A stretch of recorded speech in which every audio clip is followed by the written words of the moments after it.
Hello అండి అందరికీ.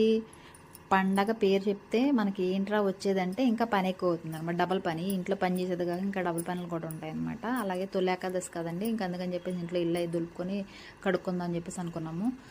లోపల ఇంకా బయట అవన్నీ దులిపేసాను. ఇంకా బయటేమో వరండా కడిగేసేసి పిల్లలు ఉంటారు కదా, మార్నింగ్ అయితే ఈవినింగ్ టైంలో అయితే అందరూ కచ్చపిచ్చ తొక్కేస్తారని చెప్పేసి ఇంకా పిల్లలందరూ స్కూల్కి వెళ్ళిపోయిన తర్వాత ఇప్పుడైతే ఖాళీగా ఉంటుందని చెప్పేసి 8:39కి మొదలు పెట్టాను, స్టార్ట్ చేశాను. ఇప్పుడు వచ్చేటికి 11:30 అయిపోయిందనమాట. ఇంట్లో పని ఏం చేయలేదు. ఇంకా కడుగుళ్ళు దులుపులు ఇవన్నీ ఉంటాయి కదని చెప్పేసి పండగ రేపనంగా ఇవాళ పనులు చేసుకుంటే కొద్దిగా నీట్గా ఉంటుంది అనిపిస్తుంది నాకు. 2-3 రోజుల ముందు చేయని పని ఆ రోజుకి ఆ రోజు చేసుకుంటే ఫ్రెష్గా ఉంటుంది. నెక్స్ట్ మళ్ళీ పొద్దున్న తడిగొడలు పెట్టాలి, అవన్నీ మళ్ళీ పని కదా.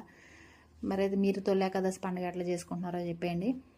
రేపైతే మనకి పండగ స్టార్ట్ కదా, రేపటి నుంచి మళ్ళీ ఇంకా అన్నీ స్టార్ట్. ప్రసాదాలు చేయడం, కడుక్కోవడం, తుడుచుకోవడం ఇవే మొదలవుతాయి అన్నమాట.